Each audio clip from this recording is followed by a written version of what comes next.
right, so the next section we're going to talk about is about unemployment and poverty. You're going to learn that economists, there's a phrase, a quote in the notes, that economists agree that being poor is associated with not having a job. So that's what it's all going to lead up to. This section here is actually, it can particularly be very relevant to what's going on right now. And you kind of look at it from that perspective. Well, I will try to bring that in. You know, when I get on a roll and things like that, I may forget. But I'll try to bring that in on the conversation because this is going to show some parallels in that and what we're looking at. When you talk here right at the beginning in the early parts of 2000, the economy struggled to recover from recession and terrorist attacks. The terrorist attacks were not necessarily a part of the recession, but yet at the same time, it added to the recession. Obviously, it's a big moment in history which you're talking about and thinking about. Your Great Depression, obviously a recession and the Great Depression, not the same thing. A recession is not quite as bad as a Great Depression, and that's pretty much the major difference. And that means obviously not everybody's out of a job, not everybody is poor and broke and things like that. Whereas the Great Depression, it was a nationwide, international thing. This particular recession here, yes, it affected the internationally, but not necessarily the same way that the Great Depression did. The Great Depression did not just affect America. This recession did not just affect America. And what you're looking at right now in current day coronavirus land does not just affect America and the economy as a whole internationally, because partly because America is such a strong economic soldier in the world and what they do. But you think about China, you think about everybody in Europe as a whole, and how they're all connected, especially through the economy. That's one of the major things. So while we're not necessarily talking about international economy, you can understand the effects that these things would have on different countries as well, not just the United States as a whole, and how a state with a bad economy can affect the other 50 states and just keeps getting bigger from there. But as we're talking here, a recession and terrorist attacks in the early part of 2000s. What is going to cause a recession is going to be when people, or depression is when people are not bringing in money. When they say that they don't bring in money, it's because they don't have a job. They have become unemployed. Americans looking for work. We're trying to get by on limited funds. I don't remember the recession being this huge thing. In the early part of 2000s, I was around your age. In 2000, I was 16. Obviously graduated in 2002. So I don't remember the early parts. I remember terrorist attacks, but it didn't affect me directly that I can remember, whether it be because my parents were in a job that they were safe in, whether it was just, since it was a recession, it's not a big deal, kind of like the thing going on today. I am personally, right now at this point, not affected by the coronavirus as far as from economics. I'm still teaching, I still have a job, I'm still making money.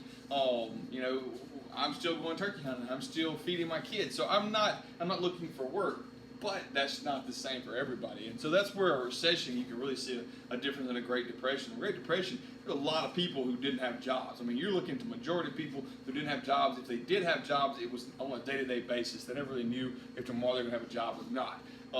So it's where you can see a major difference. So can you find the parallels as we talk about what would cause some of these unemployments along the way, whether it be a Great Depression or recession, whether it be a coronavirus that may or may not lead us into a recession, we don't really know yet, different things like that. So Americans trying to get by on a limited amount of work, right part 2000s. Unemployment is your major issue we're talking about here. Unemployment is not just a personal issue, but an issue for the national economy. You're going to see that question, that phrase right there in the discussion board, where it asks you to tell me what that means and stuff like that. So I'm going to talk about it because you're probably going to do a discussion board before you watch the videos. I have no idea how you do things. Not just a personal issue, but it's an issue for the national economy. Why is it a big deal? If I don't have a job, obviously that's a personal issue for me. I don't have money. I can't feed my kids. Just one kid. Can't feed my kid. Can't feed myself. Can't buy new things. And so don't have a home. Going to be on the streets. All kinds of bad things can happen if I don't have a job. So that's the issue for me. How is it an issue for everybody? If I'm not buying things, then I am not spending my money at a store. If I'm not buying food, I'm not buying it at the sole proprietor down the road. If I'm not able to drive, I'm not buying gas from the gas station. So that's cutting into other people's pockets. Now, if I don't have a job and everybody else is good, the economy's not going to suffer. But if I'm out of a job, that means probably so is this other person, and so is the other person. And when you start looking at it, you start saying, well, if there's 15,000 people who are not buying gas, who are not buying food, who are not working and things like that, who are not creating new items to sell, you can obviously see how that's going to be a major effect on the economy as a whole. And that's what's happening right now. It's what happened in early part 2000. Obviously, it's going to happen in the Great Depression. There are people who are not working around, who are not going to work and still getting paid. People who have been laid off who are not getting paid, so therefore they can't afford to spend money. That's what the stimulus checks and stuff for, is try to give a little bit of breathing room over this past month for some of these people who have been laid off, so that they still have money to go spend, so that our economy does not go into a hole.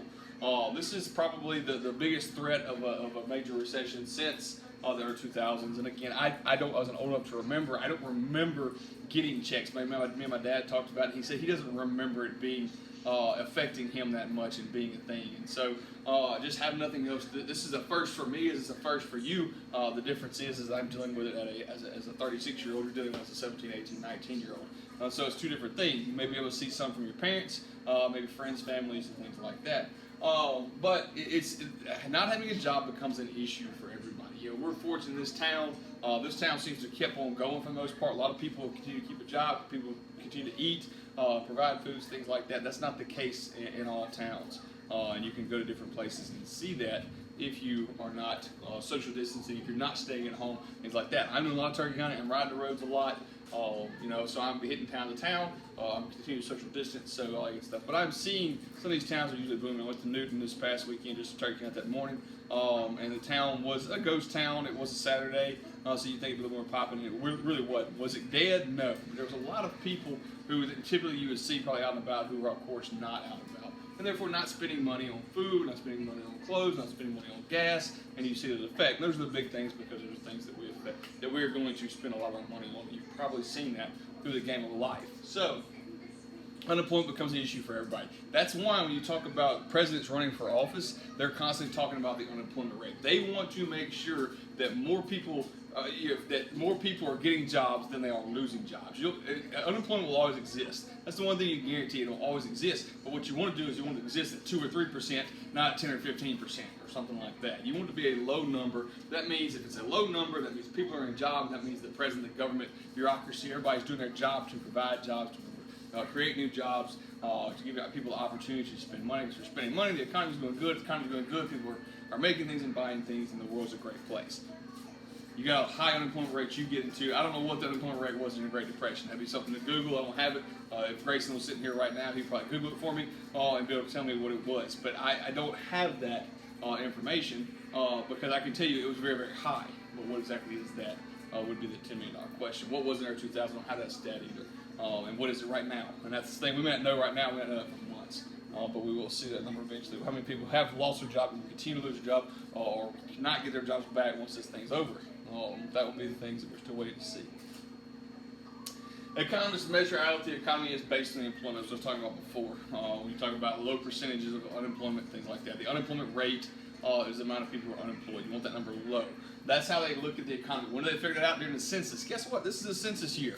There'll be a lot of people who have filled out their census prior to the coronavirus, as myself, whose things will not change. There's some people who have, so we may not have very accurate census stuff, but there are people, of course, who have not taken the census yet. It's still coming out that will reflect that you're probably going to see a major change in some of the census numbers and things that we've seen in the past 10 years. The last time we did census was 10 years ago, 2010. This is the newest one. So those numbers are going to tell how healthy or unhealthy our economy is. Again, will that number be very accurate, since a lot of people did it prior to the coronavirus. I'm not sure when they all went out. I just know I did mine well before spring break.